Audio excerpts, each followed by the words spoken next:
أعوذ بالله من الشيطان الرجيم. بسم الله الرحمن الرحيم.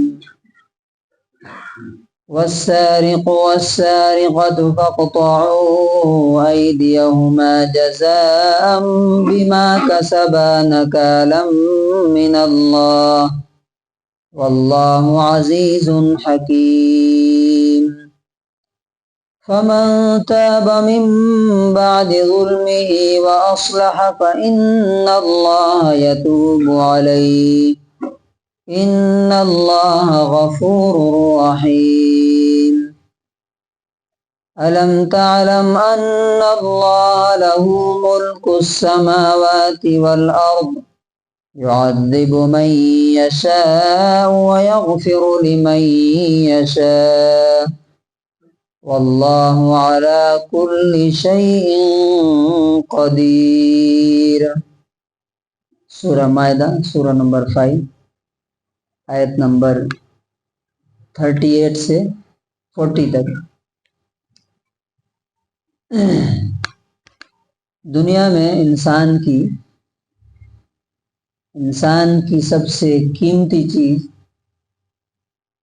جس کے پیچھے زندگیاں لگ جاتی ہیں کیا کیا ہے؟ جس کو بچانا چاہتا ہے، جس کو سیف رکھنا چاہتا ہے، جان اور مال، اسی کے پیچھے پوری زندگی گھوم رہی ہے. اور جب ایک جان کو، ایک شخص کو، ایک آدمی کو، ایک بچے کو پال کے بڑا کرنا دنیا کا سب سے مشکل کام ہے. اور وہ جان اگر کوئی لے لیتا ہے، کسی کو کوئی مار دیتا ہے، مرڈر کر دیتا ہے، تو اس کی تکلیف کا اندازہ اس کے ماں باپ کے علاوہ اور کسی کو نہیں ہو سکتا کہ کیا تکلیف ہوتی ہے. اسی طرح کسی آدمی کا اگر پیسہ، مال، کوئی پراپرٹی، کوئی دولت چوری ہو جاتی ہے یا لوٹ لیا جاتا ہے، اس کی تکلیف بھی کیا ہوتی ہے کون جان سکتا ہے؟ لوگ پھوٹ پھوٹ کر کے روتے ہیں، دیکھا جاتا ہے. تو اللہ تبارک و تعالیٰ اور اسلام جو ہے، جو ماحول اور جو سوسائٹی دینا چاہتے ہیں، جو معاشرہ، جو سماج، وہ ایسا ہو کہ ہر شخص کی جان بھی سیف ہو اور مال اور پراپرٹی بھی سیف ہو. کوئی اس کو ٹچ نہ کرے، چھوئے نہیں، اس کو نقصان نہ پہنچائے. تو پیچھے جان کی بات آ گئی کہ من قتل نفسا بغیر نفس او فساد، جس نے کسی جان کو بغیر جان کے مار دیا، اس نے گویا کہ پوری انسانیت کو مار ڈالا. اتنا بڑا گناہ ہے. اور اب یہاں پہ مال اور پراپرٹی کی حفاظت کی بات ہے. انڈیا میں کتنی چوری ہوتی ہے ہر سال معلوم ہو؟ لیٹسٹ ڈیٹا نہیں ہے، 2022 کا ہے. 6,52,000 چوریاں ہیں. 6 لاکھ. اور یونائٹڈ اسٹیٹس کا ہے کہ ہر 1 لاکھ میں 13,000 لوگوں کی چیزیں چوری ہوتی. وہی آپ اگر UAE چلے جائیں، سونے کی دکان کھول کر کے آپ جا سکتے ہیں، کوئی ٹچ کرنے والا نہیں.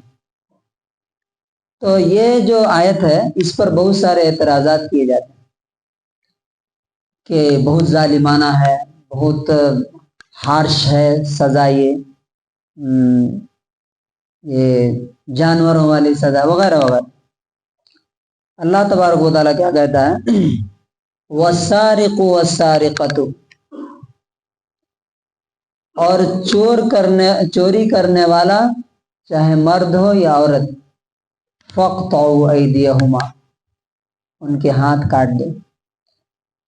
لیکن اب بظاہر یہ بڑا لگ رہا ہے، کیونکہ ہماری دماغ کی جو کنڈیشننگ ہوئی ہے، برین کی ایک کنڈیشننگ ہوتی ہے معلوم آپ کو، کہ اگر کسی بچے کو شروع سے یہ بتایا جائے، کہ یہ وائٹ کلر ہے، یہ جو ریڈ کلر ہے اس کو کہا جائے کہ یہ وائٹ ہے تو کیا ہو جائے گا؟ بڑا ہوگا تو وہ بولے گا کہ یہ وائٹ کلر. تو اسی طرح سے اگر کسی انسان کو صحیح بات بھی غلط بتائی جاتی ہے نا، دیکھو یہ غلط ہے، یہ غلط ہے، یہ غلط ہے، اسلام دہشت گردی کا مذہب ہے، اسلام ٹیررزم کا، تو وہ کیا ہوتا ہے؟ بار بار جو ڈیٹا دماغ میں جاتا ہے وہی ہو جاتا ہے. اب چونکہ اسلام کس کنڈیشن میں یہ بات کرتا ہے؟ نمبر 1، یہ قانون کہاں چلے گا؟ انڈیا میں نہیں، جہاں اسلامک کنٹری ہے، اسلامک اسٹیٹ ہے. نمبر 2، یہ ہاتھ کاٹنے سے پہلے اسلام کیا کیا چیزیں کرنے کے لیے کہتا ہے؟ پہلے پیچھے آپ دیکھیے سینکڑوں آیتیں گزری، کیا؟ یتیموں کو دو، غریبوں کو دو،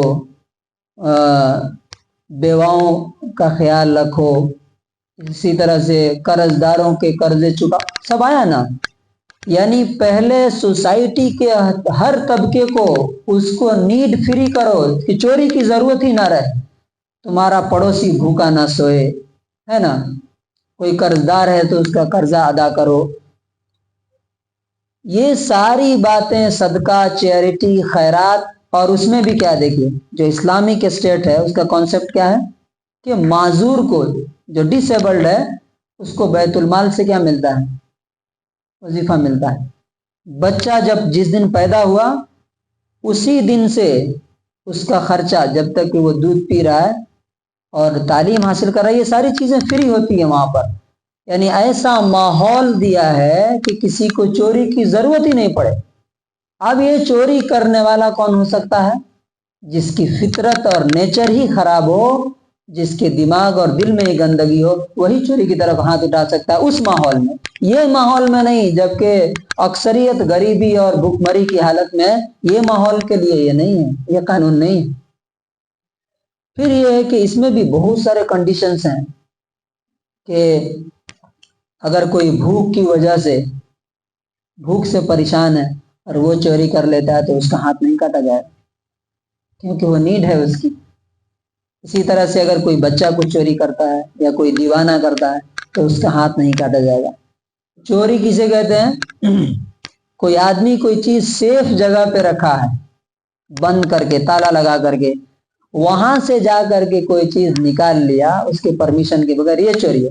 اب راستہ چلتے کوئی چیز کوئی اٹھا لے، کسی کی راستے میں رکھا ہے، یا کوئی پھل توڑ لے، یا کھیت میں سے کچھ چرا لے، تو اس پر بھی جو ہے ہاتھ کاٹنے کی سزا نہیں ہے.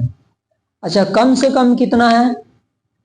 تو 10 درہم، 10 درہم، یعنی چھوٹی چھوٹی چیزوں پہ نہیں ہے. اسی طرح سے اگر بیٹا باپ کی کوئی چیز لے لے، باپ بیٹے کی کوئی چیز لے لے، شوہر بیوی کا لے لے، تو اس پر چوری نہیں ہے. پھر چوری میں ہاتھ کہاں سے کاٹا جائے گا؟ یہاں سے. آپ سوچیے ذرا، اگر ایک آدمی کا ہاتھ کاٹ دیا جائے لوگوں کو دکھا کر کے، اگلی بار کسی کی ہمت بھی ہوگی کیا کسی کی مال کی طرف ہاتھ بڑھانے کے لیے؟ سوچنے سے پہلے پورا جسم کیا ہو جائے گا؟ کانپ جائے گا. اچھا، یہ چوری کریں گے تو ہاتھ ہی نہیں رہے گا. تو ایک ہاتھ کے کاٹنے کی وجہ سے ہزاروں لاکھوں لوگوں کا مال کیا ہو جاتا ہے؟ سیف ہو جاتا. لیکن آج کا جو یہ ڈیموکریسی کا جو قانون ہے، وہ جو مجرم ہے، جو کرمنل ہے، اس کو زیادہ سپورٹ کرتا ہے. اس کو لے جا کر کے جیل میں کھانا کھلاتے ہیں، ایجوکیشن فری دیتے ہیں. آپ کو معلوم ہے ہزاروں ہزار لاکھوں لاکھ روپے جو لوگ جیلوں میں بند ہیں ان پہ خرچ کیا جاتا ہے. اسلام کیا کہتا ہے کہ مجرم اور کرمنل وہ ہمدردی کے لائق نہیں ہے. تم کو کرمنل سے ہمدردی ہے اور جس کا مال چوری ہو رہا ہے اس سے ہمدردی نہیں. میں نے دیکھا، آپ نے بھی دیکھا ہوگا، ایک خاص طور سے جو غریب لوگ ہوتے ہیں ہمارے گاؤں میں دیکھا میں نے، دودھ بیچ بیچ کے دن بھر محنت کرتے ہیں، بھینس پالتے ہیں، وہی ان کی زندگی کا پورا دار و مدار اسی پر ہے. ان کی زندگی ہر دن 100 روپے 50 روپے جمع کر کر کے رکھے تھے، 20,000 کی 24,000 روپے ہوئے، کسی نے چرا لیا. پھوٹ پھوٹ کر کے رو رہے تھے، ایسا رو رہے تھے کہ جیسے لگ رہا تھا کہ اب مر جائیں، کیونکہ ان کی زندگی کی پوری چیز کیا ہو گئی؟ کوئی لے کے چلا گیا. تو اللہ تبارک و تعالیٰ بولتا ہے کہ والسارق والسارقۃ فاقطعوا ایدیہما. اسی لیے آپ دیکھ لیجئے، آپ یو ایس اے کا تھیفٹ ریکارڈ دیکھیے، کرائم رپورٹ، ہاں چوری کا خاص طور سے، اور یو اے ای اور سعودی کا دیکھیے. میں نے گوگل پہ دیکھا، لیکن ویری لو تھیفٹ ریکارڈ. اور وہیں پر آپ یو ایس اے کا دیکھیے، سب سے مہذب اور سویلائز دنیا کا، 1 منٹ کے لیے لائٹ کٹ جائے تو کیا کیا ہوتا ہے. تو یہ کس لیے ہے؟ جزاء بما کسبا، ان کے اس کرتوت کی وجہ سے ہے جو انہوں نے کیا ہے، نکالا من اللہ. اور یہ کس لیے ہے؟ اللہ کی طرف سے لوگوں کو چوری سے روکنے کے لیے ہے. یہ یعنی اللہ کا اس میں کوئی فائدہ نہیں ہے. کس کا فائدہ ہے؟ نکال کہتے ہیں ایسی سزا کو جسے دیکھ کر کے دوسرا آدمی تھر تھر کانپنے لگے کہ نہ، میں یہ نہیں کر سکتا. واللہ عزیز حکیم. اور اللہ تعالیٰ ایسا حکم کیوں دے رہا؟ عزیز، پاورفل ہے، غالب ہے، وہ اسے حق ہے کہ وہ حکم دے. اور حکیم کیسا ہے؟ حکمت والا ہے. تمہارے دماغ میں فطور ہے، نہیں سمجھ میں آئے گا تم کو ایسا کیسے ہو سکتا ہے کہ کسی کا ہاتھ کاٹ دیا جائے. لیکن اس میں حکمت اور وزڈم کیا ہے کہ ایک شخص کی وجہ سے بہت سارے لوگوں کا مال اور پراپرٹی کیا ہو جائے گی؟ سیف ہو جائے گی. آج آپ دیکھ لیجیے، یہاں پہ کوئی چیز اگر باہر رکھ کے چلے جائیے تو دیکھیے کیا ہوتا ہے. آپ کتنے بڑے بڑے ابھی بینک لوٹنے کا واقعہ ہونا، لوٹنے کا، چوری کرنے کا اکثر ہوتا رہتا ہے. یہ کیوں ہو رہا ہے؟ معلوم ہے زیادہ سے زیادہ کیا ہوگا، مہمان بن کے جائیں گے جیل میں، کچھ دن کھا پی کر کے پھر کیا ہو جائے گا، باہر آ جائیں گے. اس سے زیادہ کیا ہوگا، پھر کریں گے، پھر جائیں گے. تو وہ ایک ایڈکشن ہو جاتا ہے کہ معلوم ہے کہ کچھ نہیں ہوگا. تو اللہ تعالیٰ کہتا ہے کہ as for the تھیف the male and the female amputate their hands in recompense for what they committed as a deterrent punishment from the Allah, and Allah is all powerful and wise. تو اللہ تبارک و تعالیٰ سے دعا ہے کہ اللہ تبارک و تعالیٰ یہ چیزیں ہمیں سمجھنے کی اور دوسروں کو بتانے کی توفیق نصیب کرے.